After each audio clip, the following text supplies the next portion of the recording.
Hey, what's up guys? I wanted to do a really fast video just showing how to dish a wheel because one of the things we're noticing on the Surrons is all the different forks that you can put on them. Some are boost, some are non-boost.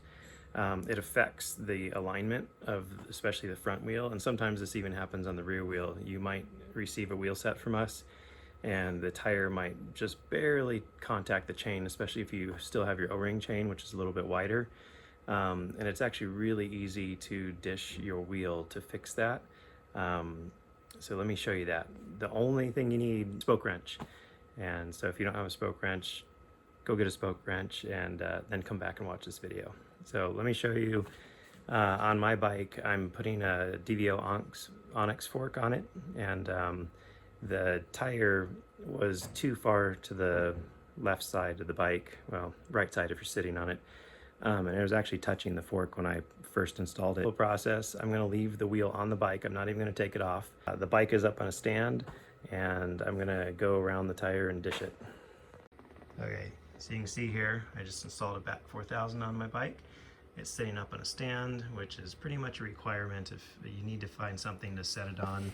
These crates work really good. This is the Tusk mini bike stand. Mini bike meaning the racing 85cc, 105cc bikes that the teenagers ride, and it fits these bikes perfect. So if you're looking to buy one, get on our site and look for that Tusk mini stand. It works really good. Okay, so here's the problem. Just installed this DVO Onyx fork, and I've actually started dishing it already, and then I realized, oh, I should shoot a video about this. So you can see we're still really close over here, although I could run it this way. But on this side, the gap is a little bit bigger.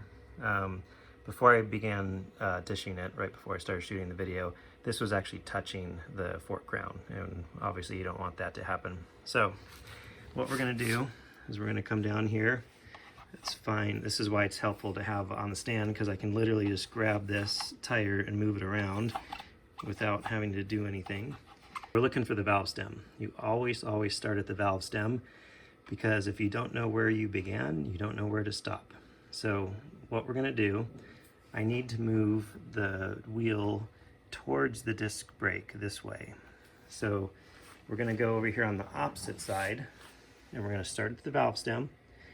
And I'm going to take my spoke wrench, which these spoke wrenches are so awesome with the adjustable bits. Unfortunately, they've been sold out for, gosh, I think it's been months now, and I know some of you guys really want these.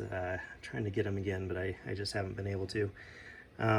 So what we're going to do is all the spokes on this side, so coming up to this side of the hub. So we're going to start at the valve stem, and we are going to loosen all of the spokes the exact same amount. So I needed to move this wheel quite a lot, so I actually started with 3 turns, which are really only like not even half turns. They're like quarter turns, because you don't have enough room in here to do full turns. So I'm gonna loosen. That's 1, 2, 3.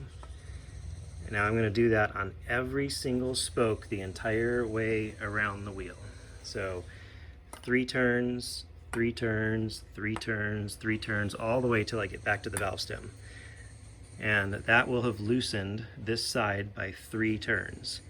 Very important to use the exact same amount. Now we're on the right side, next to the disc, so we're trying to move it this way. So we need these spokes to pull the wheel this way towards the other side of the fork. So we're loosening this side and we're tightening this side, and that's gonna move, that's gonna shift the whole wheel over. On this side, I'm gonna do the opposite. I'm gonna tighten it.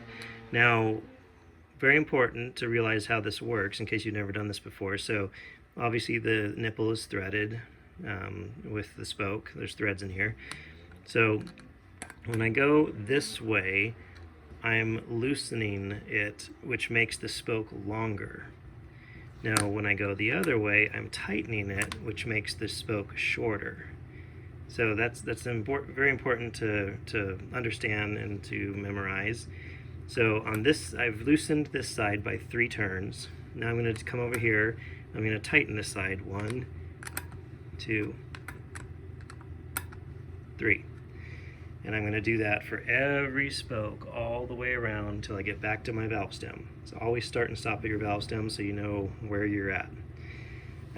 So just keep repeating that process and keep watching your fork up here, and it's going, or yeah, your fork and your wheel, and you're going to slowly see this tire move over. And the key is always do the exact same amount of turns on both sides. We're wheel builders, we use torque wrenches to make sure we have a good amount of torque. On the Surron wheels, we've been doing about 23 inch-pounds. Now most people don't have a torque wrench for spokes, kind of a specialty item. So what that feels like by hand, especially with a smaller spoke wrench like this, is you will have some pretty decent resistance. Now I could keep cranking this and make it tighter and tighter and tighter, but you don't want to do that because these are aluminum hubs made for mountain bikes. They're not meant to have a ton of tension on them like a motocross racing wheel would have. So you don't want to over torque these, but you do want to have a nice amount of torque on them. So you will feel some pretty good resistance. They should not be loose. You shouldn't be able to just easily like lock onto here and twist it around all easy. They need to have some tension on them. So that'll give you an idea, about 23 inch-pounds. I wouldn't go above 26. That's probably a little bit too tight for these hubs. This is a very common problem. Every fork is a little bit different, and depending on if you're boost or non-boost, a boost fork, if you get a wheel set from us and you didn't tell us you had a boost fork, you're probably going to be touching over here. So you're going to need to do this process and move the wheel over. Very simple. Just get the bike on a stand. Be very cognizant of how many turns you're doing on each spoke, and just make sure you're doing the exact same amount on the left as you are the right, and you will easily watch this wheel move over as you turn it around. Yeah, it's easy. If you don't have a spoke wrench, go buy one, because especially for people who ride really hard, your spoke, it is normal for your spokes to loosen a little bit over time. These aluminum hubs, sometimes the holes will break in and maybe even elongate just a little tiny bit. And when that happens, it'll loosen your spokes. You don't need to do it every ride, but maybe like once a month. Just quickly put your bike on a stand and go around your wheel and check your tension and tighten any loose spokes. And very simple maintenance procedure, and it'll prevent your awesome wheels from, and even your stock wheels, it'll prevent problems. If you let spokes get too loose, that's when you bend and break spokes and destroy your wheel. So it's actually a very crucial maintenance item. Let's put a teaser in here while we're at it. So this is a BAC 4000. It's my stock battery. I just opened it up and bypassed it.